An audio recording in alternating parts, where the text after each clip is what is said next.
अब लगता है कि थोड़ी मिस्टेक करती।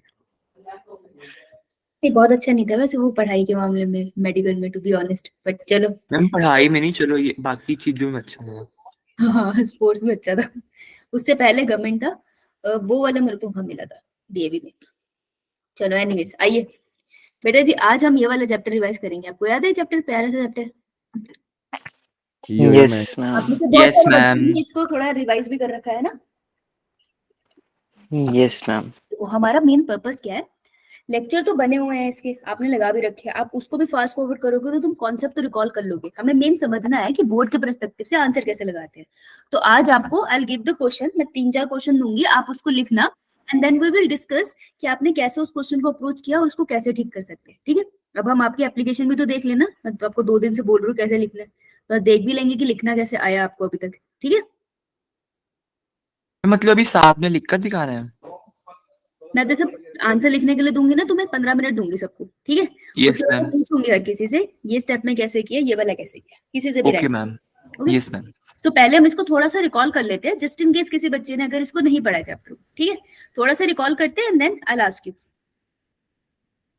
पहले तो एडमिट ही हो जाए। Okay, let me make the co-host in case को बाहर आ जाए। सो हम थोड़ा सा इसको पहले रिकॉल करते हैं चैप्टर को and then we will practice the question. हम खुद करके देखेंगे, क्योंकि एक होता है आपने सुन लिया और एक होता है आपने करा, करने से चीजों में फर्क पड़ता है। अब ये वाला जो चैप्टर है वो किस पार्ट में डिवाइडेड है, बहुत बहुत क्लियर कट चैप्टर है ये, बहुत स्कोरिंग चैप्टर है for NEET also and for your school also. बड़े बड़े क्वेश्चन इस चैप्टर से आराम से आ सकते हैं। तो इसमें हम सबसे पहले एड्रेस करते हैं मेल रिप्रोडक्टिव पार्ट को, फिर हम फीमेल रिप्रोडक्टिव पार्ट में जाते हैं, फिर हम लोग फर्टिलाइजेशन की तरफ जाते हैं, उसके बाद हम डेवलपमेंटल प्रोसेसेस की तरफ जाते हैं जहां पर हम बात करते हैं सीड की भी और फ्रूट्स की भी थोड़ी थोड़ी। एंड देन हमारा एक पार्ट आता है पॉलिनेशन का, जिसको भी हम डिस्कस करते हैं। तो ये कुछ स्टेप्स है, ये कुछ पार्ट्स में ये चैप्टर डिवाइडेड है। आज हम कोशिश करेंगे मेल वाले पार्ट को पहले फोकस करके देखते हैं। ठीक है, कि मेल वाले पार्ट में क्या होता है। देखो ये वाला जो डायग्राम है, सबने एनसीईआरटी खोल ली ना? Yes ma'am. ये वाला जो डायग्राम है बड़ा बेसिक डायग्राम है, आपको समझ आ जाएगा। बस मुझे इतना बताओ कि अगर ये बेस है, दिस इज अ बेस जिसके ऊपर फ्लावर होता है, दैट इज अ थैलेमस। ठीक है, और ये मेल रिप्रोडक्टिव पार्ट है, एक मेल रिप्रोडक्टिव पार्ट बना रही हूं मैं। ठीक है, ये फिलामेंट और इसका एंथर है। तो मुझे ये देख के बताओ कि एंथर कौन सी पोजीशन पे है, क्या ये प्रॉक्सिमल कहूंगी मैं या डिस्टल कहूंगी with respect to thalamus? Distilled. Proximal का मतलब होता है थैलेमस के पास। प्रॉक्सिमल का मतलब होता है किसी भी स्ट्रक्चर के पास। प्रॉक्सिमल डिस्टल सिर्फ थैलेमस को रिप्रेजेंट नहीं कर रहा, समझ आई? जैसे ये मेरा हाथ है, दिख रही हूँ ना मैं आपको, यस मैम। ये मेरी पेंसिल की निब है, तो मेरी पेंसिल की निब प्रॉक्सिमल है मेरे हैंड के लिए। ठीक है, मेरे हैंड के पास है, और इसका जो एंड है वो डिस्टल है, बिल्कुल मेरे हैंड के रिस्पेक्ट में। ठीक है, तो किसी के रिस्पेक्ट में बात करती हूँ तो प्रॉक्सिमल का मतलब पास होता है और डिस्टल का मतलब दूर होता है। क्लियर? बहुत छोटी सी बात है, लेकिन इससे एक 4 नंबर का नीट का क्वेश्चन ही बनता है, और ये अंडरस्टैंडिंग के लिए इंपॉर्टेंट है। तो एंथर क्या हुआ, प्रॉक्सिमल या डिस्टल थैलेमस से? डिस्टिल्ड। डिस्टल। और फिलामेंट हुआ प्रॉक्सिमल। बेटा अगर पार्टिसिपेट नहीं करोगे तो कर नहीं पाओगे, तो पार्टिसिपेट तो आपको करना पड़ेगा। फिर तो समझ नहीं आएगा बात क्या हो रही है, बोर हो जाओगी ऐसी। इस इन लेक्चर्स में बोर हो सकते हो, क्योंकि हम कंटिन्यूस कोई एक टॉपिक नहीं कर रहे हैं ना, हम डिस्कस कर रहे हैं कि पढ़ते कैसे हैं। यू कैन गेट बोर, तो बेटर है आप रिस्पॉन्स करो। अब इस पे आओ सारे 2.2.1 पे, स्टेमन, माइक्रोस्पोरेंजियम एंड पोलन ग्रेन। ठीक है, अब आपको कुछ टर्म तंग करेगी तो हम उसको साथ साथ क्लियर करते हुए जाएंगे। मेन पार्ट जो मेल का रिप्रोडक्टिव होता है that is known as stamen. Stamen. ठीक है, 2 पार्ट से बना होता है, एक होता है एंथर और दूसरा होता है उसकी डंडी, जिसको अपन बोलते हैं फिलामेंट। हमने जो एंथर पढ़ा है वो हमने पढ़ा 2 लोब वाला, ये एक लोब है इसकी 1, ये दूसरी लोब है पीछे वाली 2, तो इसे हम बोलेंगे बाइलोब। इससे ज्यादा लोब के होते हैं एंथर, आपने बाइलोब पढ़ा है। तो ये बाइलोब एंथर को अगर मैं ऐसे कट लगा दूं और यहाँ खोल दूं तो मेरे को कैसे दिखेगा ये ऊपर से? It will look something like this, ऐसे दिखेगा ना यस मैम। बेटा? ये वाला पार्ट जो था ये क्या रिप्रेजेंट कर रहा है, एक लोब को रिप्रेजेंट कर रहा है, ऐसे तो काटा मैंने, मैं इसको बोल सकती हूँ। तो दिस इज 1 लोब। अब एक लोब के अंदर आपको खाली खाली कितनी स्पेसेस दिख रही है, अगर मैं सर्कल बना दूं कितने दिख रहे हैं आपको सर्कल? 2। 2। एक लोब में कितने, जी सर्कल बोलेंगे थीका, कितने थीका है? Two 2 2 theca. तो इस लाइन को ध्यान से देखना कि एंजियोस्पर्म का जो एंथर होता है वो बाइलोब होता है, सही बात है, 2 लोब से बना है। अब वो डाइथीकस भी होता है। टेक्निकली कितना थीका है इस एंथर के अंदर? टोटल 4 है। टोटल 4 है, लेकिन यहाँ पर देख क्या लिखता है, डाइथीकस। तो यहाँ पर होती है कंफ्यूजन, तो इसको ध्यान से देखेंगे। अब इसने क्या लिखा है, with each lobe having 2 theca. Each lobe मतलब यहाँ पे लिख लेंगे 1 लोब इक्वल टू 2 थीका, तो 2 लोब इक्वल टू 4 थीका। ठीक है, इसको साइड में लिख लो तो आपको कंफ्यूजन नहीं होगी। ये डाइथीकस बस एक लोब की बात कर रहा है।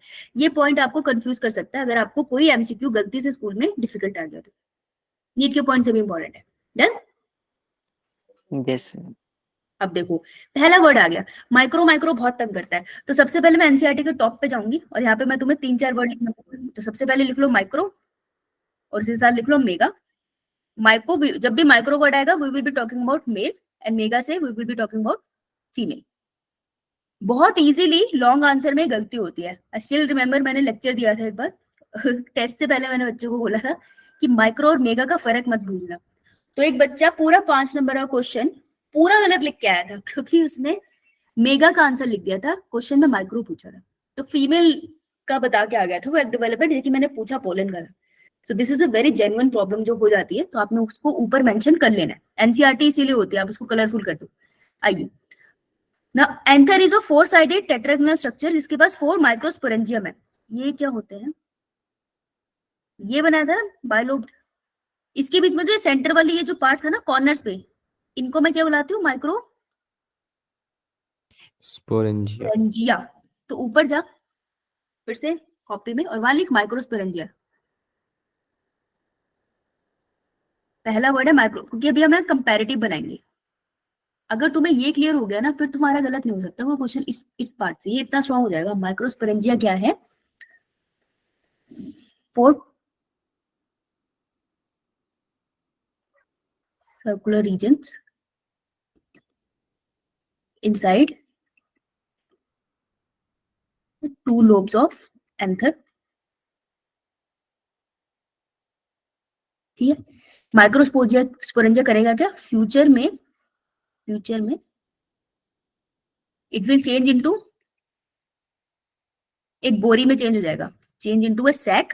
और वो बोरी किसकी होगी, पोलन सैक। पोलन की बोरी में चेंज होगा, पोलन ग्रेन नहीं बनाएगा, ये पोलन की बोरी में चेंज होगा और इसके अंदर पोलन ग्रेन बनेगी।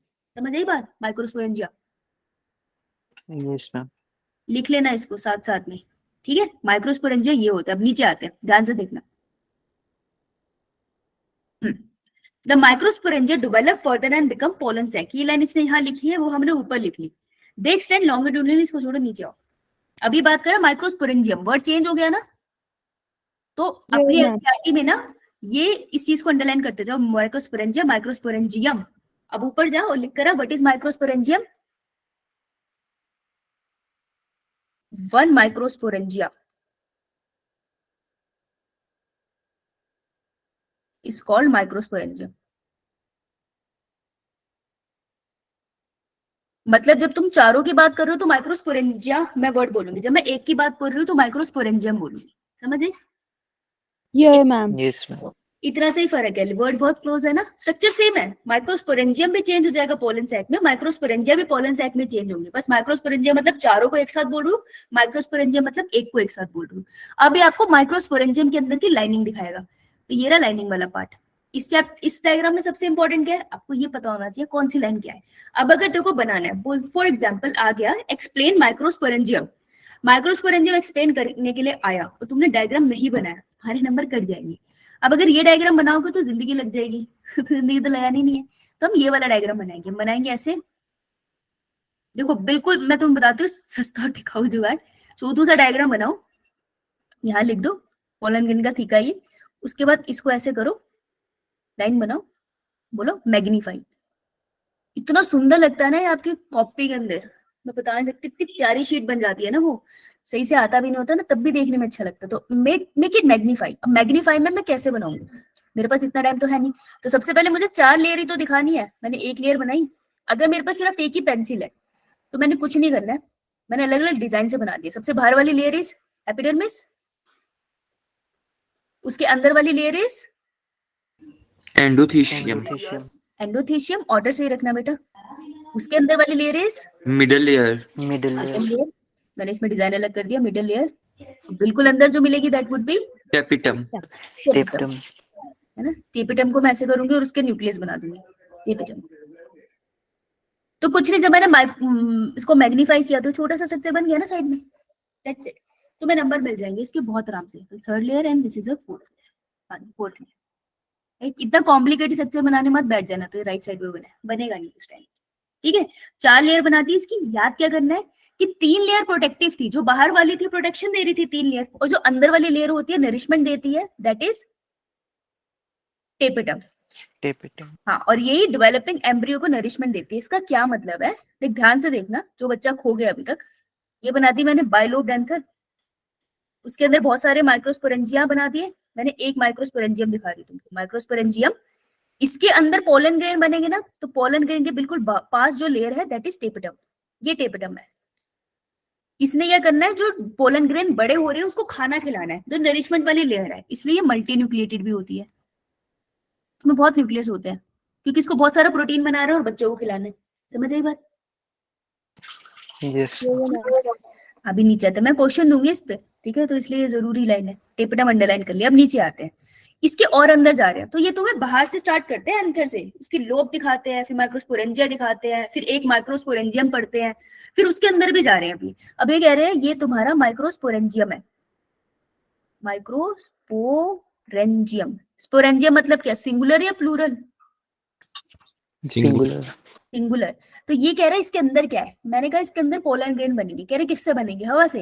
या नहीं, इसके अंदर टिश्यू पड़ा है, दिख रहा है tissue, and this tissue is known as Active. Sporogenous, sporogenous tissue. अगर ये टिश्यू है मतलब ग्रुप ऑफ सेल्स है यस, ना। तो देखो, अगर मैं बोलूं कि sporogenous tissue is group of cells, तो स्पोरोजीनस टिश्यू में लेट्स से 100 सेल्स पड़े हैं। तो इन 100 सेल से कितने पोलन ग्रेन्स बनेंगे? 400 400। एक स्पोरोजीनस टिश्यू के सेल से कितने पोलन ग्रेन बनते हैं? 4, 4। 4 100 से कितने बनेंगे? 400 400। ठीक है। अब ये वाली मैथ अगर नहीं समझ में आई तो आपको प्रोसेस क्लियर नहीं है, मैथ नहीं आती है तुमको, मेरे को पता है। तो what is a sporogenous tissue, ये पूछ सकते हैं। स्पोरोजेनस टिश्यू इज, ये ना कीवर्ड्स है, मैं जो अंडरलाइन करा रही हूँ कीवर्ड्स है, अंडरलाइन करते जाना। जब आंसर आएगा तो आपको लिख के आना है। तो sporogenous tissue is a group of cells जिसका हर एक सेल पोलन ग्रेन में चेंज होगा। तो sporogenous tissue is nothing but, लिख ले वहां पे, ग्रुप ऑफ सेल्स, इसका हर सेल पोलन ग्रेन में चेंज होगा। बनाएगा नहीं, खुद ही चेंज हो जाता है वो। क्लियर? यस, अब नेक्स्ट वर्ड, माइक्रोस्पोरोजेनेसिस। जेनेसिस को अंडरलाइन कर, बिल्कुल ऊपर जा और वहां पे लिख व्हाट इज माइक्रोस्पोरोजेनेसिस। क्या डेफिनेशन होगी? Process of formation of microspore. And what is the microspore? It is nothing but pollen grain. तो pollen grain का फॉर्मेशन का जो प्रोसेस है उसे माइक्रोस्पोरोजेनेसिस कहते हैं। जेनेसिस का मतलब होता है सिंथेसिस। तो अब अगर देखो, माइक्रोस्पोरेंजिया लिखा है, माइक्रोस्पोरेंजियम लिखा है, माइक्रोस्पोरोजेनेसिस लिखा है, तीनों वर्ड की अलग डेफिनेशन लिख ली हम लोगों ने। यस मैम, अब इसमें कंफ्यूजन नहीं होगी, जब भी कंफ्यूजन होगी ना ये डेफिनेशन ऊपर पढ़ लेना। सेम चीज ह्यूमन रिप्रोडक्शन में भी करनी है। जब हम स्पर्मेटोजोआ, स्पर्मेटेड, स्पर्मेटोगोनियम, उसमें बहुत कंफ्यूजन होती है ना, तो सेम चीज वहां भी करेंगे। अच्छा, यहाँ तक क्लियर सबको? बच्चा किसी को डाउट? नो मैम, नो बेटा तो पूछ लो, क्योंकि मैं क्वेश्चन दूंगी, उसके बाद तुमको दिक्कत हो जाएगी, तभी पूछ लो। ठीक है, अब मेरे को बताना, एक बार देख लेते हैं ये मैंने क्या बनाया। ऐसे नहीं, मैं नीचे बनाना चाहूंगी। तो पहले ब्लैक हो जा भैया। ये मैंने क्या बनाया?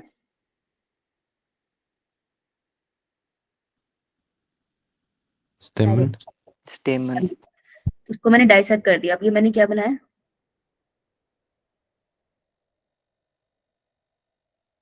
एंथर, एंथर का टीएस, एंथर का टीएस।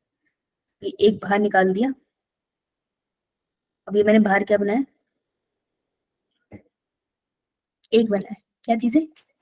माइक्रोस्पोरेंजियम माइक्रोस्पोरेंजिया या microsporangium? Sporangium. Sporangium sporangium. Microsporangium के अंदर ये मैंने क्या बनाया? Sporogenous tissue sporogenous tissue. ये बात समझ आई सबको? ये है स्पोरोजिनस टिश्यू, इसने पोलन ग्रेन बनाना है। अब जो स्पोरोजिनस टिश्यू है, मैंने कहा 100 सेल्स है इसके अंदर। स्पोरोजिनस टिश्यू इस ग्रुप ऑफ सेल्स 100 सेल्स है, तो 100 के 100 सेल पोलन ग्रेन में चेंज होंगे, कभी उसको सिग्नल मिलेगा ना तभी चेंज होंगे। तो अभी बात देखना कैसे स्टार्ट होती है। माइक्रोस्पोरोजेनेसिस। देखो बहुत इंपॉर्टेंट बात है, ये समझ आ गया, आगे का प्रोसेस तुम्हें ऐसे भी आ जाएगा। सबसे पहले स्पोरोजिनस टिश्यू के सेल्स एक्टिवेट होंगे, कुछ सेल एक्टिवेट हो जाएंगे। कैसे? फॉर एग्जांपल मैं बना देती हूँ, ये स्पोरोजिनस टिश्यू है, ये अंदर बना हुआ है, मैंने इसमें 4 सेल बनाए, ठीक है। मैंने कहा एक्टिवेट हो गए, दोबारा बना रही हूँ इसको, ये नीचे वाले सेल एक्टिवेट हो गए। एक्टिवेट का मतलब है इन सेल्स के अंदर जो डीएनए है ना न्यूक्लियस के अंदर, उसने सिग्नल दे दिया कि पोलन ग्रेन में चेंज हो जा। ऊपर वाले भी बैठे हैं, नीचे वाले ने सिग्नल दे दिया, तो ये एक्टिवेट हो गए। जो सेल एक्टिवेट हो जाते हैं उनका नाम बदल जाता है, क्योंकि वो काम करने वाले हैं, उनको हम बुलाते हैं माइक्रोस्पोर, क्योंकि पोलन ग्रेन बनाएंगे। मदर सेल, बेटा मदर ही तो होती है ना, नए बच्चों को, किसी बच्चे को जन्म दे सकती है, तो इसलिए हम उसको माइक्रोस्पोर मदर सेल बनाते हैं, क्योंकि इसी से पोलन ग्रेन बनेगा। समझ आई बात? यस प्लॉइडी होगी इसकी 2n, क्योंकि अभी कोई मियोसिस नहीं हुई है, अब होगी मियोसिस। तो माइक्रोस्पोर मदर सेल है, लेट्स से मैं एक माइक्रोस्पोर मदर सेल बना रही हूँ। अगर इसमें होगी सबसे पहले मियोसिस 1, तो कितने सेल बन जाएंगे?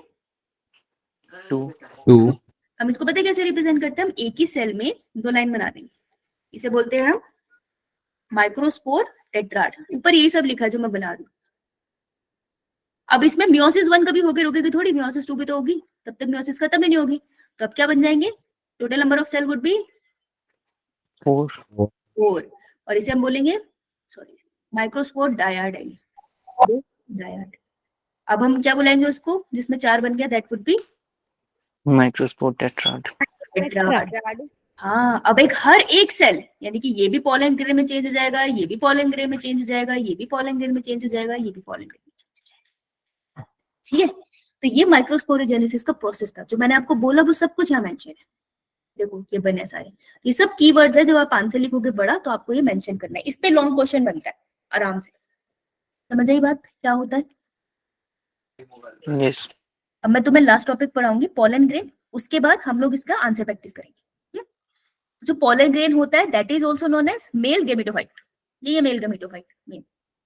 पोलन ग्रेन बहुत न्यूट्रिशियस होता है, इसके लिए उसकी पोलन टैबलेट्स वगैरह भी मार्केट पे आती है। अभी इसकी डेवलपमेंट दिखाते हैं, डायग्राम इंपॉर्टेंट है, ये आपके आंसर को इंप्रेसिव बना सकता है, ठीक है। और ये नीट के पर्सपेक्टिव से ना इस लाइन को अंडरलाइन कर लो, एसिमेट्रिक स्पिंडल, ये लेबलिंग में आया था, ये क्या है, और एक वैक्यूल, इसमें बच्चे कंफ्यूज हो गए, अंडरलाइन करो उसको, इंपॉर्टेंट है।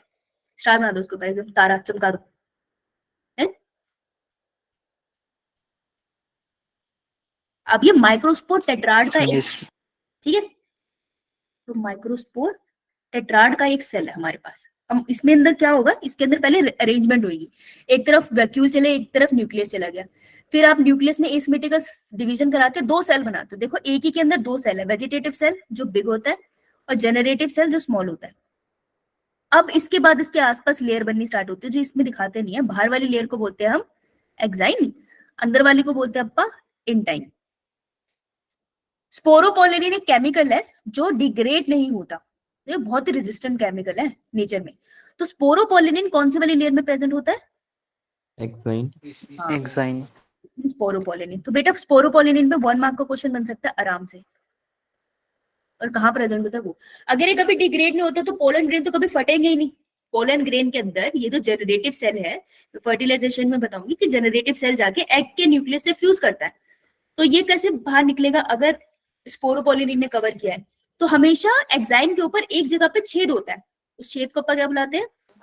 जम्पोर जर्म पोर। जर्म पोर से हमारे जनरेटिव सेल बाहर निकलता है। तो देखो जर्म पोर ये रहा, एक्साइन ये रहा, इंटाइन रहा। अगर इस पे क्वेश्चन आएगा इन्हीं वर्ड्स को आपको लिख के आना, समझिए? Yes ma'am. देख ये पोलन ट्यूब्स है, टेबलेट्स है। अब इसमें एक है ये नीचे वाला पार्ट जिसके कंफ्यूजन हो जाती है, इसको कर लेते हैं। देखो आपको याद है ह्यूमन रिप्रोडक्शन में अपन करते थे कि जो स्पर्म होता है मेल का, तो जो मेल का स्पर्म होता है जब वो मेल के पीने से बाहर निकल गया तो वो कितने टाइम के लिए, और फीमेल बॉडी में एंटर कर गया, कितने टाइम के लिए एक्टिव रह सकता है? 3 to 1 day. 5. Active in female body बोला मैंने, कितने टाइम के लिए रह सकता है? ये बोल रहे यार तुम लोग, अप्रोक्सीमेटली 2 days, इससे ज्यादा नहीं रह पाता। ठीक है, और अगर मैं बोलूं फीमेल की बॉडी में एग रिलीज हुआ है फेलोपियन ट्यूब में, कितनी देर के लिए वेट करेगा स्पर्म का? 1 day. हाँ 24 आवर्स दिखते हैं वैसे, 1 day एग्जैक्टली, सिर्फ 1 day वेट करते हैं ये, इतना चांस इवेंट होता है, राइट। तो उसी तरीके से अगर पोलन ग्रेन है, वो भी तो एक एंजियोस्पर्म के स्पर्म ही तो है, तो उसकी भी तो एक्टिविटी किसी टाइम तक ही रहेगी ना, कुछ टाइम तक ही एक्टिवेट रह सकते हैं वो, राइट। तो उसकी एक्टिविटी को हम वायबिलिटी कहते हैं। तो कुछ होते हैं जो बहुत कम टाइम के लिए वायबल रह सकते हैं। तो यहाँ पे ना 3 एग्जाम्पल है। अगर वायबिलिटी पे क्वेश्चन आता है आपको ये मेंशन करना चाहिए, इससे नंबर मिलेंगे।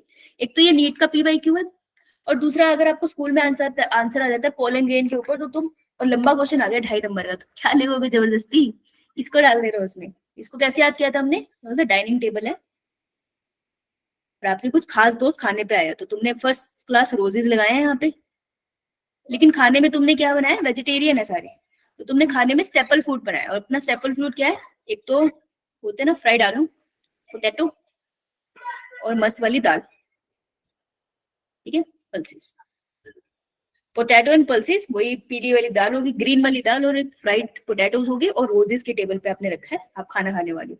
तो इससे हम याद रख सकते हैं कि रोजेसी फैमिली, लेग्यूमिनेसी मतलब दालों की फैमिली, और सोलेनेसी मतलब पोटैटो की फैमिली, इनके जो पोलन ग्रेन होते हैं कुछ मंथ तक वायबल रह सकते हैं, इनकी वायबिलिटी ज्यादा है।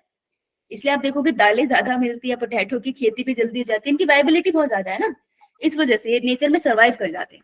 समझ आई बात? Yes, ma'am. लास्ट एक क्वेश्चन छोटा बन सकता है, बनना नहीं चाहिए पर ये भी बन सकता है, that is cryo preservation. Cryo preservation क्या होता है?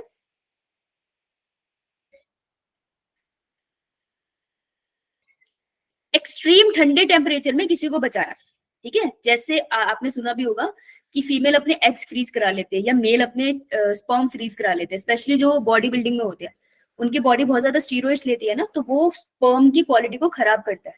तो इसलिए ऐसे लोग क्या करते हैं जिनका प्रोफेशन ही ऐसा होता है जहाँ पे उनकी बॉडी को थोड़ा ज्यादा एक्सट्रीम लेवल पे जाना होगा, तो वो क्या करते हैं अपने स्पर्म को बिल्कुल लिक्विड नाइट्रोजन में जाकर बहुत ठंडा करके फ्रीज करा लेते हैं स्पर्म बैंक्स के अंदर। फीमेल भी एग्स फ्रीज कराती है, आपने क्या सुना होगा, प्रियंका चोपड़ा ने भी अपने एग्स फ्रीज करवाए थे, अगर आपने कभी न्यूज तो देखी है।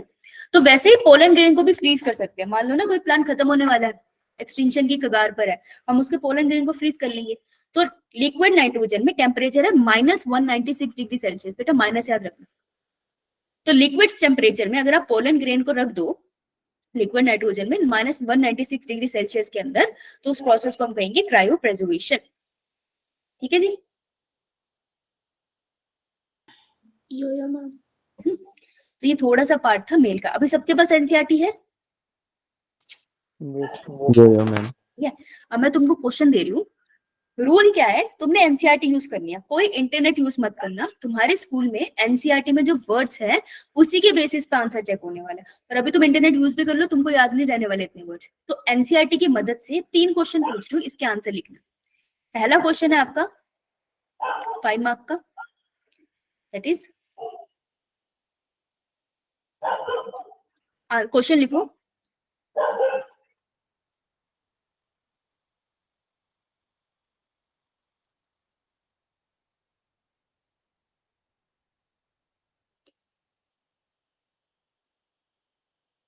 दूसरा है क्वेश्चन आपका 2 मार्क्स का, क्वेश्चन लिख लेना उसमें।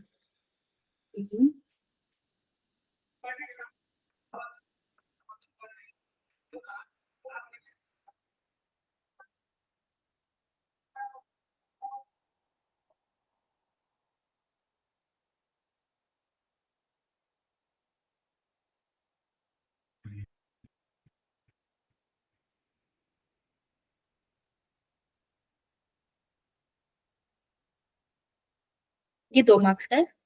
और तीसरा क्वेश्चन है 2 मार्क्स,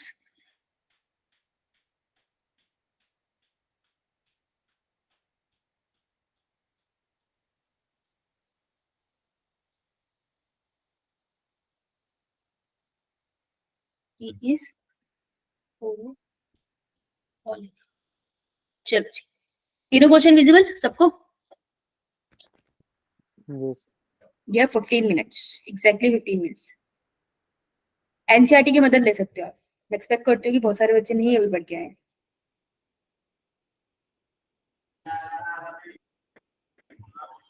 पहला क्वेश्चन बहुत लेंथी है, तो मेक श्योर कि आप आंसर कैसे प्लॉट करोगे वो बनाओ अपनी कॉपी में, कि क्या क्या पार्ट मुझे उस आंसर में रखना है, और स्टार्टिंग कैसे करोगे आंसर की 3 लाइंस एटलीस्ट होनी चाहिए, और एंड कैसे करोगे आंसर का 3 लाइंस पूरी लिखनी है. बीच में चाहे तुम थोड़ा छोड़ दो. मैडम हमने 5 मार्क में टोटल वर्ड्स कितने लिखने होते हैं इन जनरल? आंसर लिख बताती हूँ, तुझे क्या Yes, लगता है तू लिख, फिर बात. ठीक, 3 लाइंस. ठीक है, तो स्टार्टिंग और एंड की 3 लाइंस प्रॉपर लिखना, वो मैं पूछूंगी. बीच का चाहे तुम थोड़ा Yes, सा ma'am. प्लॉट करके भी छोड़ दो, क्योंकि काफी लंबा आंसर है. सेकेंड क्वेश्चन आप बताओ मुझे कैसे करोगे प्रॉपरली, एंड थर्ड क्वेश्चन में तो बिल्कुल भी छोड़ना कुछ नहीं है, पूरा करके बताओ. 15 मिनट्स के टाइम स्टार्ट. क्वेश्चन लिख लेना, उसके नीचे आंसर लिख.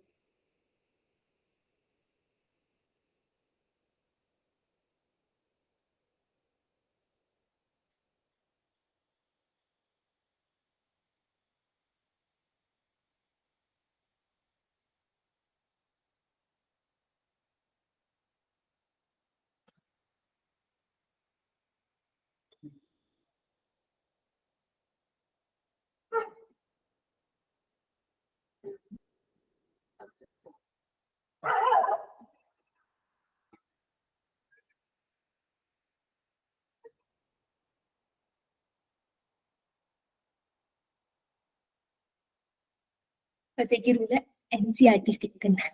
पिछले क्लास में बच्चे ने मुझे इंटरनेट से आंसर लिख के दिया था, मैंने उसका 5 मिनट लेक्चर दिया था. एनसीईआरटी, इंटरनेट नहीं चाहिए मुझे, मेरे घर पे है कनेक्शन.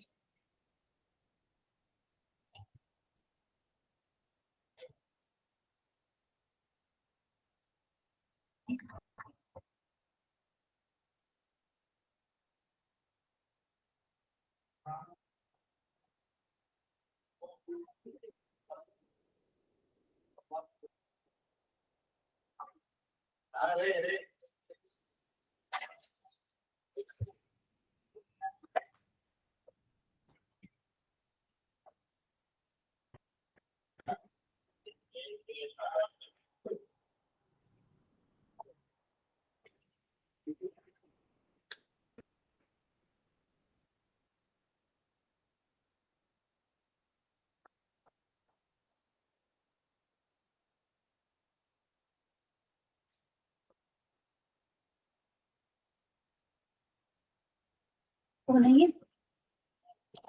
ये भाई? ये बेटा ज्योति, इन क्वेश्चंस के आंसर लिखने हैं. 12 मिनट्स लेफ्ट.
बेटा 8 मिनट्स।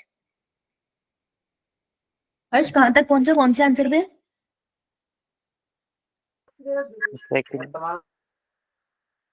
प्रीति कौन सा आंसर है बेटा तू? मैम थर्ड में।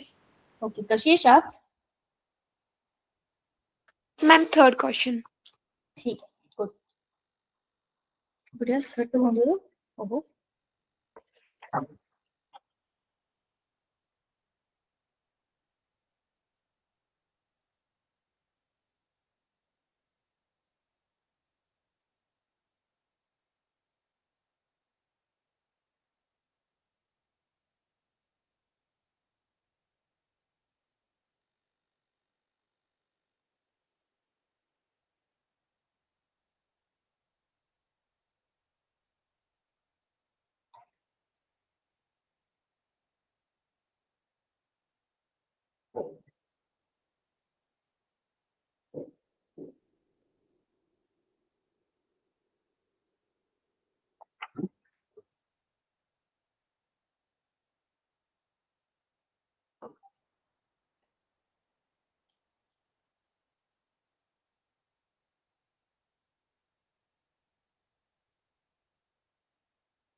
लास्ट 5 मिनट्स, चेक करो ये अपना आंसर।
बोला भाई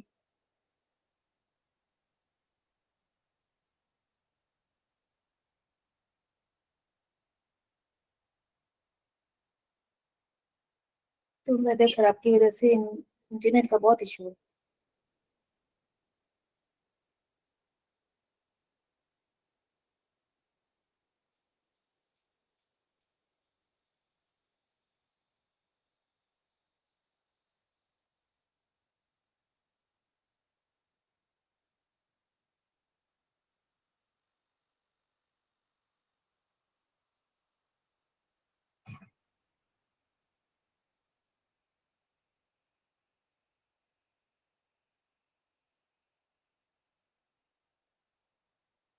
चलो जी डन, करें डिस्कस?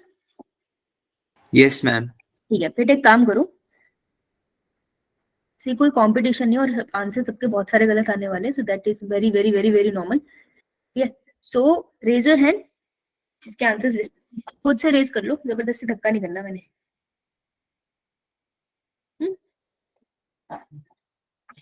इतनी मेहनत से लिखे तो आंसर डिस्कस तो करा लो अपने, है ना, तभी तो सीखोगे गलत सही और गलत में फर्क।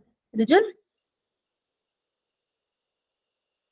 शालिनी, शिल्पी, शिवांशी, प्रीति, महक, परीक्षित, मानी, शिवांशी, सिमरन, ठीक है, ओके। सबसे पहला क्वेश्चन ले लेते हैं हम। सबसे जिससे आंसर पूछ लेंगे बेटा फिर वो हाथ नीचे कर लेना ताकि बाकियों को मौका मिले। तो सबसे पहले अंशिका, आवाज आ रही है बेटा? यो मैम। अंशिका, ये बता क्वेश्चन नंबर 3 में टेपटम और स्पोरोपोलिनेटर, टेपटम कितने मार्क्स का था? Ma'am 1 mark. 1 मार्क का था, गुड, ठीक है, तो ये 1 मार्क का आंसर था। अब टेपटम का आंसर तूने कैसे स्टार्ट किया बता? मैम पहले टेप टर्म लिखा, कैसे, capital small?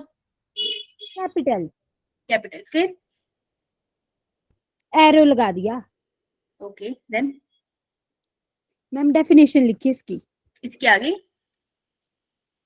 the innermost wall layer which nourishes the developing pollen grain is called tapetum. किसकी इनरमोस्ट लेयर है? Pollen grain. पोलन ग्रेन की इनरमोस्ट लेयर है बेटा। No ma'am. फिर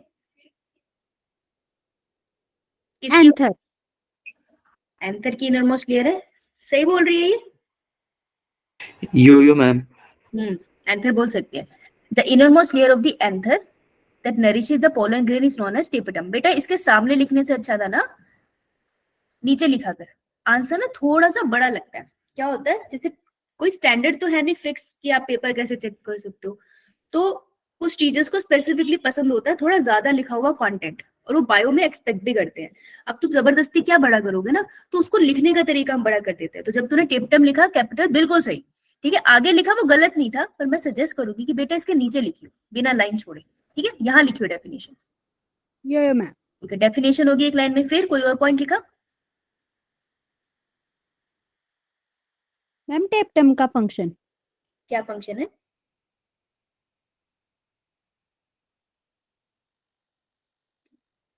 ma'am cells of the tapetum possess dense cytoplasm and generally have more than one nucleus. It helps in nourishing the developing pollen grain. Yes, ये जो तूने बात बोली ना ये हम 3 लाइंस में लिख सकते थे। देखो ये जो तुमने बोला इसका 3 लाइंस बन सकती थी आराम से। Tapetum it is the innermost layer of anther, या माइक्रोस्पोरेंजिया आप बोल सकते हो, तो कोई गलत नहीं होता, वो तो वो उसमें बाहर हो जाता है। Innermost layer of the anther होगी, ठीक है, पहली लाइन। दूसरी line it has dense cytoplasm, बहुत अच्छे से लिखा है इसने कि इट हैज डेंस साइटोप्लाज्म, इसी कॉम्पोजिशन लिख रही है ना, dense cytoplasm and multiple nucleus, ठीक है। तीसरी लाइन में इसने इसका फंक्शन लिख लिया, इट प्रोवाइड नरिशमेंट। किसको प्रोवाइड करता है नरिशमेंट? ये किसको देता है अंशिका? Yo ma'am.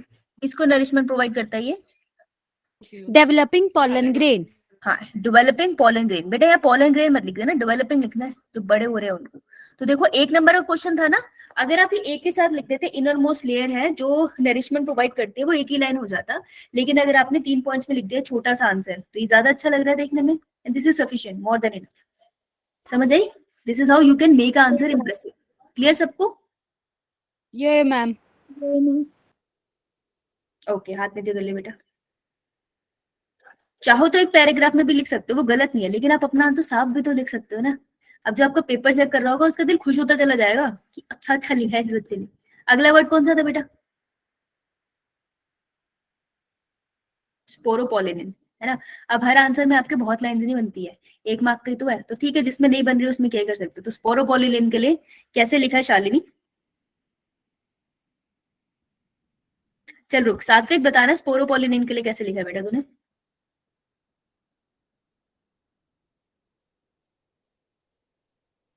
सात्विक आवाज आ रही है? Yes ma'am. बता ना बेटा कैसे लिखा है? मैम स्पोरोल में सबसे पहले स्पोरोल कैपिटल वर्ड्स में लिखा, उसके बाद उसमें एक लाइन का आगे सामने से लिखा, अगली लाइन से स्टार्ट किया लिखना। ओके। फिर उसमें सबसे पहले मैंने पॉइंट्स में लिखा। क्या लिखा पॉइंट में बता? मैम सबसे पहले लिखा कि वो जो एक्साइन की लेयर होती है अरे स्पोरोलिन, जिसमें है वो बताना, इंग्लिश में बोल। इंग्लिश में बोल रहा हूँ और क्या इंग्लिश आती है मुझे भाई। Ma'am. Okay ma'am. The hard outer layer of exine is made up of sporulin. Sporopollenin है वो। Yes, sporopollen. ओके हाँ नेक्स्ट। उस पर सेकंड लाइन में लिखा it is one of the most resistant organic material till known. Then उस पर लिखा it can withstand with high temperatures as well as strong acids and alkali. उस Then? पर लिखा no enzymes degrade sporopollen. बस इतना ही लिखा। तो सबसे पहली लाइन क्या लिखी थी, पहली लाइन बोलना। सबसे पहले लिखा था the hard outer layer of exine is made up of sporopollen.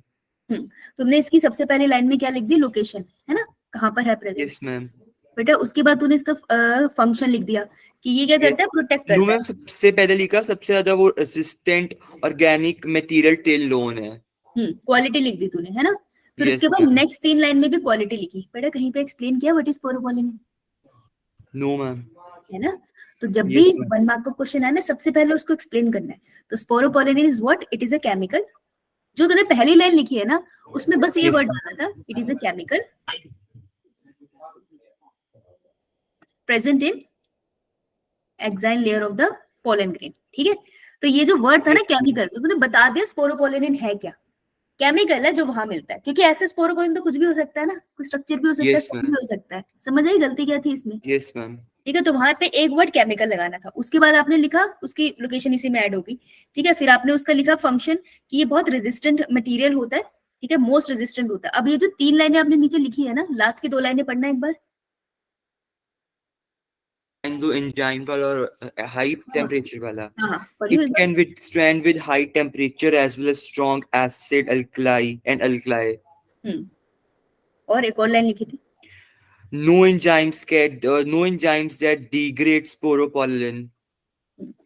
एक 1 मार्क का क्वेश्चन था ना, ये दोनों लाइन कंबाइन कर सकता था, क्योंकि बात एक ही बोल रहा है कि ये हार्डेस्ट सब्सटेंस है जिसको कोई भी मटेरियल तोड़ नहीं पाता। ऐसा कोई एंजाइम भी हम जानते नहीं है। ये एक लाइन में लिख सकता था, और दूसरे लाइन में यू कैन ऐड कि, और क्या लिखा सेकंड लाइन में, सेकंड पढ़। It can withstand with high temperature, strong acids and alkali. Total कितनी लाइंस बनाई बेटा तूने, कितने पॉइंट्स है? 4 पॉइंट्स है। 1 मार्क के लिए 4 पॉइंट्स थोड़े ज्यादा हो गए, तो इसको 3 में कंबाइन कर लियो। ठीक है, वैसे 3 जो लास्ट के 2 पॉइंट्स हैं उन्हें एक साथ। हाँ, जैसे उन्होंने लिखना है ना, एल्कलाइन को विथस्टैंड कर सकता, उसी के साथ कॉमा लगा के एंजाइम भी लिख लेता, तो पूरी लाइन लिखने की जरूरत नहीं थी। Yes ma'am. क्योंकि होगा कुछ नहीं, आंसर सही है तेरा, आंसर गलत नहीं है तेरा, लेकिन 4 नंबर अगर 4 लाइन एक पूरा नंबर के क्वेश्चन में लिखेगा तो बहुत लंबा चला जाएगा ना आंसर। Yes ma'am. समझ आई बात? Yes ma'am. जब भी टॉपिक आएगा स्पेशली 1 नंबर का, तो पहले ये बता देना वो चीज क्या है, कि अगर स्पोरोपोलिन है तो केमिकल है, टेपेटम है तो सेल्स की लेयर है, राइट। तो सबसे पहले वो क्या चीज है ये जरूर एक्सप्लेन कर देना। और 1 नंबर के क्वेश्चन में वैसे 2 lines are more than enough. अगर आप बनाना चाहते हो 3 बना लो, ओनली देन जब आपके पास टाइम है। आप वैसे भी 1 नंबर का क्वेश्चन कब करोगे, पेपर के स्टार्टिंग में, एंड में या मिड में? हम लास्ट में स्टार्ट 5 मार्क्स से करते हैं तो। हाँ, तो लास्ट में कौन सा क्वेश्चन करते हो? 1 मार्क का। हाँ, तो लास्ट में अगर इतना टाइम होगा तो उसमें लाइनाइज करना, नहीं तो 1 नंबर के क्वेश्चन में 2 लाइनें काफी है। Okay, yes ma'am. चलो हाथ नीचे कर ले। नेक्स्ट, प्रीति, क्वेश्चन नंबर 2 को कैसे स्टार्ट किया है?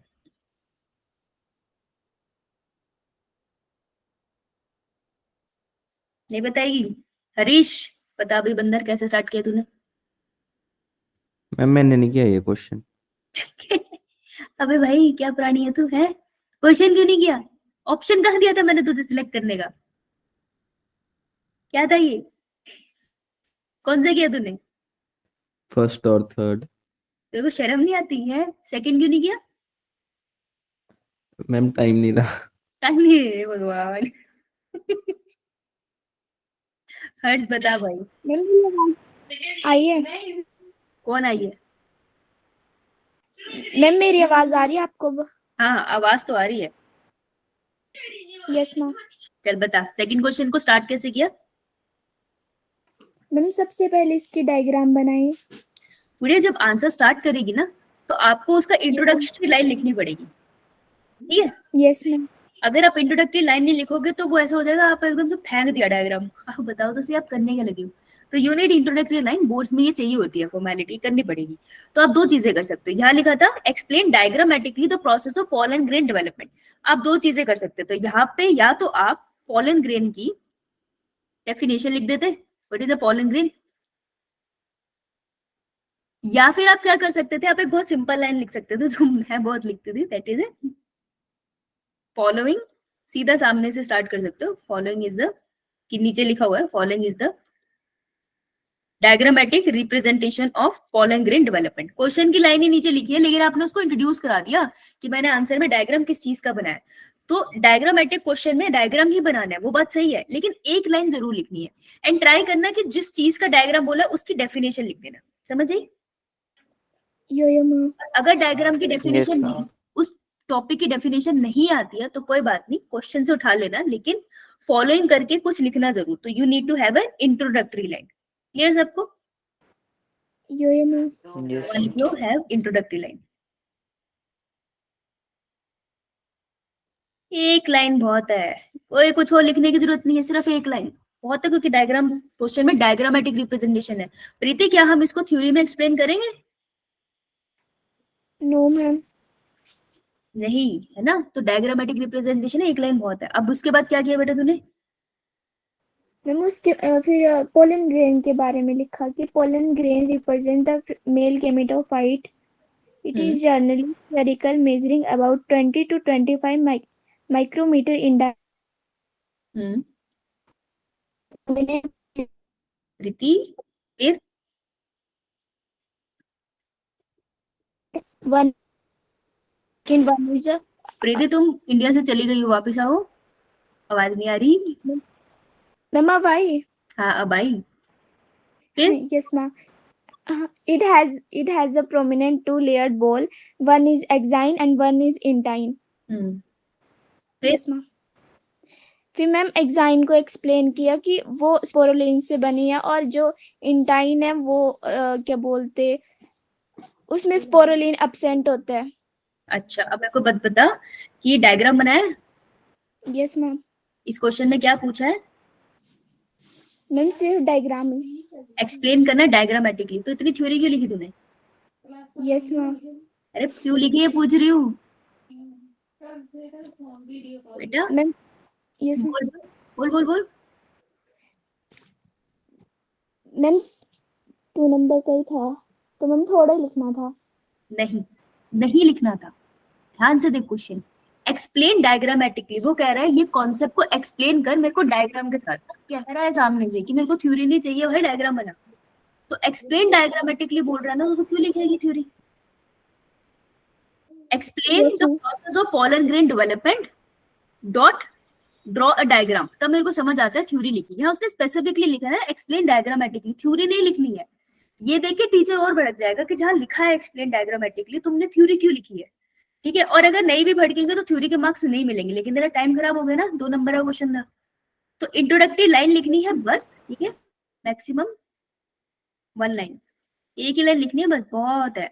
और उसके बाद मेक ओनली डायग्राम, जहां लिखा है ना सिर्फ डायग्राम से एक्सप्लेन करना है, सिर्फ डायग्राम बनाना है, समझ आई? ये मैम। कि चाहे जितनी मर्जी तुम्हारा मन करे, लेकिन ये समझो ना कि तुम्हें मार्क्स नहीं मिलेंगे उस मेहनत के, और ऊपर से तुम्हारा टाइम भी खराब हो गया, फिर क्यों बनाया वहां पे?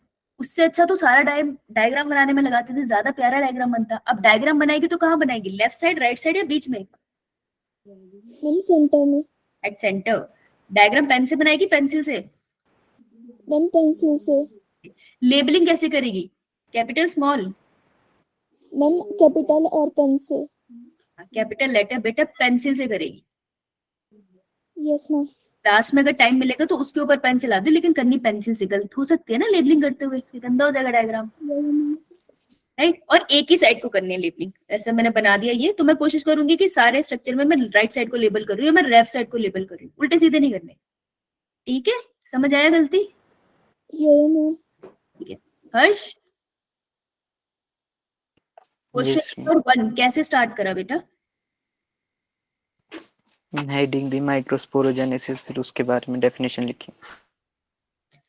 डेफिनेशन कहाँ से स्टार्ट करी? इसके आगे से नीचे से? नीचे से. नीचे से। इसका रीजन क्या है डेफिनेशन नीचे से स्टार्ट करने का? ये 5 नंबर का क्वेश्चन है। अब सात्विक पूछ रहे थे ना कि हमें कितना लिखना चाहिए 5 नंबर के क्वेश्चन में। 5 नंबर के क्वेश्चन में वर्ड्स तो वो काउंट नहीं करेगा, लेकिन कम से कम जैसे Yes, ma'am. ये एक साइड ऑफ द सीट है, एक शीट, फिर ये सामने वाली शीट, और इसको पलटेगा तो पीछे की सीट, तो कम से कम 1.5 शीट भरी हुई दिखेगी ना, तो वो तुमको 5 नंबर का क्वेश्चन कंसीडर करेंगे। अब अगर तो मैम काफी बड़ा नहीं हो जाएगा फिर? हाँ, वही तो समझा रही हूँ, सुन कैसे भरेगा। अगर तो इसमें पूरी थ्योरी लिखने बैठ गया फिर तो हो लिया, ये 5 नंबर का क्वेश्चन ही होगा सिर्फ। Yes ma'am. तो हम इस आंसर को इंप्रेसिव बनाएंगे, जैसे तुमने लिखा ना माइक्रोस्पोरोजेनेसिस, अगर मैं इसी के आगे से डेफिनेशन स्टार्ट करती तो कम स्पेस कवर होती ना, तो मैंने इसके नीचे से डेफिनेशन स्टार्ट करी। तो आपको ना 5 नंबर के क्वेश्चन में आपको ये नहीं देखना अल्फाबेट कितने, आपको देखना आपका आंसर थोड़ा बड़ा लगना चाहिए, क्योंकि जो आपकी शीट खोलेगा वो उनको ऐसे बच्चे मिलेंगे जिन्होंने बहुत लंबी थ्योरी लिखी है, तो कंपटीशन आ जाता है। सोचो तुम्हारी शीट से पहले किसी बच्चे की शीट चेक हुई है जिसने 2 पेजेस पे लिख दिया माइक्रोस्पोरोजेनेसिस पूरा एक्सप्लेन, हो सकता है बहुत ज्यादा स्पीड हो भाई। अब तुम्हारी शीट आएगी ना कम वाली, तो तुम्हारे नंबर ऑटोमेटिकली माइंड से कट जाएंगे किसने कम लिखा है। तो अपना आंसर बनाना है, समझ रहे हो, तुमको रिप्रेजेंट करना है कि वो अच्छा है। तो माइक्रोस्पोरोजेनेसिस लिखा, मैंने एक लाइन छोड़, सॉरी मैंने उसी के नीचे डेफिनेशन लिखी। तो कोशिश करना वर्ड्स के नीचे डेफिनेशन लिखो, आंसर बड़ा भी दिखता है और सुंदर भी दिखता है। तो डेफिनेशन लिख ली हर्ष, उसके बाद क्या किया? बस डेफिनेशन लिखी थी अभी तो। डेफिनेशन के बाद क्या किया? स्टेप्स लिखने थे उसके बाद, और फिर डायग्राम बनाता हूँ उनके साथ में। स्टेप लिखने के लिए सीधा स्टार्ट कर दिया स्टेप, मैं पीट दूं तुझे? OXO मतलब एक लाइन छोड़ो, ऐसे भरेगी तो भरेगी। हाँ, तो किसको बताएगा? मेरे को टैली बता समझ आएगा है? ठीक है, सात्विक माइक्रोस्पोरोजेनेसिस लिखा, उसके नीचे डेफिनेशन लिखी, एक लाइन छोड़ी। यदि डेफिनेशन एक लाइन की तो होगी ना, एक लाइन छोड़ेगा वो सुंदर दिखेगा। एक लाइन छोड़ी तो 4 लाइनें तो ऐसी कवर होगी। अब मैं नीचे लिखूंगी स्टेप्स। तो स्टेप लिखने से पहले हरीश कोई हेडिंग दी है, सीधा स्टेप लेना स्टार्ट हो गया? मैम मैंने प्रोसेस लिखा है। क्या हेडिंग पे प्रोसेस लिखा है? ये मैम। ठीक है, प्रोसेस। और हर्ष आपने कैसे लिखा है? हेडिंग तो नहीं दी, पॉइंट वाइज लिखा है। बेटा हेडिंग दे दियो, ठीक है, क्योंकि क्या पता तो नीचे क्या एक्सप्लेन कर रहा है। हेडिंग दे दियो, तेरा आंसर भी बड़ा बन जाएगा। तो हेडिंग में देख सकते हो स्टेप्स ऑफ माइक्रोस्पोरोजेनेसिस, कैपिटल में लिख दो, नहीं तो नॉर्मल स्मॉल में लिखो और अंडरलाइन कर दो। स्टेप लिखा तुमने, अंडरलाइन कर दो, हो गया। अब इसके नीचे फर्स्ट लाइन से प्रोसेस स्टार्ट किया, फिर सेकंड लाइन स्टेप बाय लिखो। स्टेप बाय स्टेप लिखना जब तुमको इतना आंसर आता हो, नहीं आता होगा तो छोटे छोटे पैरे बना देना, राइट। अब मेरे को ये बता हर्ष, सबसे पहले स्टेप में क्या वर्ड लिखा है, क्या लाइन लिखी है, पढ़ियो। The sporogenous tissue in microsporangium differentiate into microspore mother cell and forms pollen tetrad. Second line मैं आपने स्टार्टिंग और एंड बोला था तो यही लिखा। एक ही लाइन लिखी है। अच्छा, एंड कैसे करा? And the microspore tetrad formed can able to give rise to microspore by the process of meiosis. Spend कर दिया, ओके ठीक है। हर्ष बोल भाई, क्या किया तूने? पहली लाइन क्या लिखी? मैम हर्ष की हरीश। हरीश, हरीश तुम दोनों बचे हो। हरीश मैम मैंने लिखी है पहली लाइन की, sporogenous tissue of microsporangium changes into pollen grain mother cell. फिर लिखा है each cell of pollen grain mother cell is capable to give rise to microspore tetrad. फिर मैम ने अगले पैर में स्टार्ट किया है pollen grain mother cell changes into pollen grain by the process of meiosis.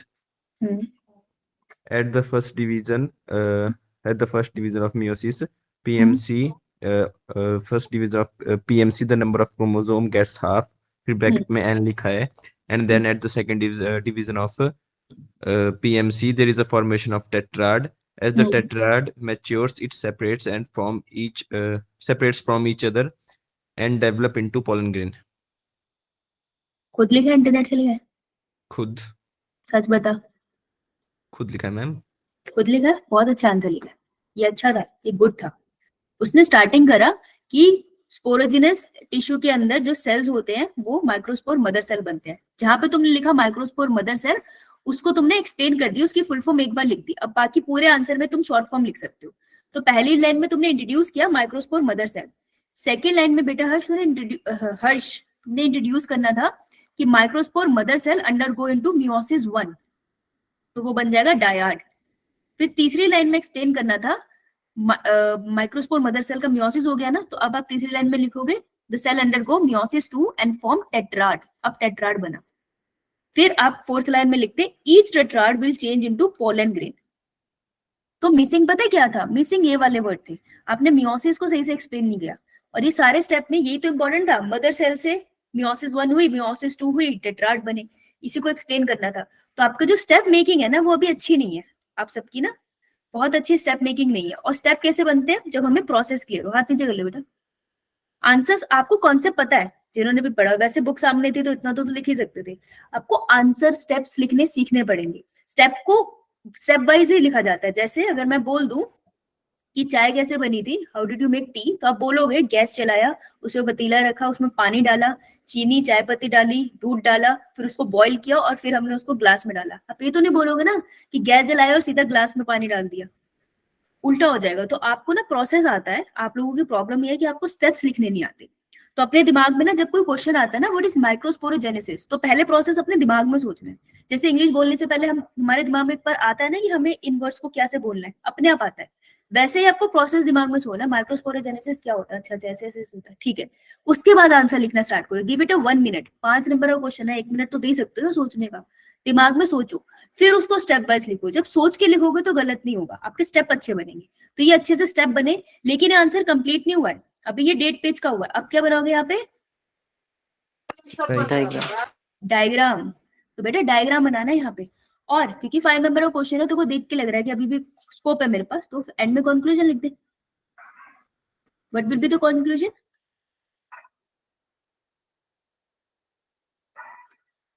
Ma'am एक flow chart बना देंगे लास्ट में कंक्लूजन में। कंक्लूजन फ्लो चार्ट बना सकता नहीं तो hence microsporogenesis leads to the formation of pollen grain. Actual में जो डेफिनेशन थी वही कंक्लूजन में मोस्टली आ जाती है। अब उसी को तो डिफाइन कर रहे हो, हेंस प्रूफ ही तो करते हो। तो hence microsporogenesis formation of pollen grains in male. Excuse me ma'am. हां बेटा बोल। मैम जैसे इसमें आपने सक्सेसिव टाइप और स्टिमुलेटिव टाइप भी पढ़ाया, वो भी साथ एक्सप्लेन करना है। कौन सा वाला? इसमें माइक्रोस्पोरोजेनेसिस में सक्सेसिव टाइप और दूसरा इसकी स्टिमुलेटिव टाइप वाला। कौन से वाला पढ़ा है मैंने, दोबारा बोल, याद नहीं आ रहा। मतलब मैंने भी कहीं से मॉडर्न की बुक में पढ़ा था कि ये सक्सेसिव टाइप और स्टिमुलेटिव टाइप्स इसकी होती है, उसमें आगे एक्सप्लेन करना होता है। नहीं नहीं नहीं नहीं, इसलिए मैंने बोला था कि आंसर एनसीईआरटी से खोल के लिखना। क्या है ना, मॉडर्न की बुक ग्रेजुएशन में फर्स्ट ईयर तक सेकंड ईयर तक भी यूज होती है, उसमें कंटेंट बहुत ज्यादा है, वो तुम्हारे काम का नहीं है। एनसीईआरटी जितना लिखना है, एनसीईआरटी में नहीं मेंशन ना। आई थिंक मैम नहीं है मेंशन। नहीं है मेंशन, ठीक है। तो ये नहीं जाना डाइपोल कि वो ऊपर जाता है नीचे जाता है, नहीं जाना उसमें। Yes ma'am. सेल्स के पोल्स पे नहीं जाना आप लोगों को, that is a very high level concept, ठीक है। तो Yes, अब अगर ma'am. इस आंसर को हम देखेंगे थोड़ा स्क्रीन पीछे करके, वी कैन सी कि हमारा आंसर काफी लंबा हो गया है। तो this is how you make a long answer. Long answer में इसमें डायग्राम कौन सी वाली ड्रॉ करनी है? डायग्राम कौन सी वाली ड्रॉ करनी है? एक तो मैंने ऊपर बनाई थी ना microspore mother yes cell, ma'am. Dyad, फिर उसके बाद मैंने टेट्राड बना दी। उसके बाद एक टेट्राड को बाहर निकालेगा और फिर पोलन ग्रेन की डेवलपमेंट का डायग्राम बना हुआ है एनसीईआरटी में, वेजिटेटिव सेल। यस मैम बना हुआ है। वो वाला 2 डायग्राम बनेंगे। 2 तरीके से कर सकते हो, पहले स्टेप लिख लो उसके बाद डायग्राम बनाओ, या पहले डायग्राम बनाओ उसके बाद स्टेप लिखो। पहले स्टेप लिख के लास्ट में डायग्राम बनाओ, बेहतर है। हर एक स्टेप के साथ डायग्राम मत बनाना, टीचर कंफ्यूज हो जाएगा, तुम भी। तो पहले एक जगह सारी थ्योरी लिख दी थी मैंने स्टेप पे, उसके बाद मैंने स्टेप बाय डायग्राम बना दिया था आराम से। ये डायग्राम तुम्हारा आधा पेज खा जाएगा बहुत आराम से, समझ आई? तो ऐसे थोड़ा बड़ा बना देंगे। बहुत बड़ा मत बनाइयो क्योंकि भरते भरते टाइम लग जाता है। पर तेरा इतना बेटे जब तू लिखने बैठेगा ना तेरा आराम से भर जाएगा। तो 5 नंबर का क्वेश्चन लगना चाहिए, वो 5 नंबर का है, कॉन्सेप्ट तो उतना ही होता है ना, लगना चाहिए। तो थोड़ा आइडिया हुआ कैसे करते हैं? Yes ma'am. Yes tomorrow female वाला पार्ट करेंगे और कल हम फिर से एक बार ट्राई करेंगे अलग टाइप के क्वेश्चन से, विल सी कि हमारा कितना इंप्रूव हुआ है।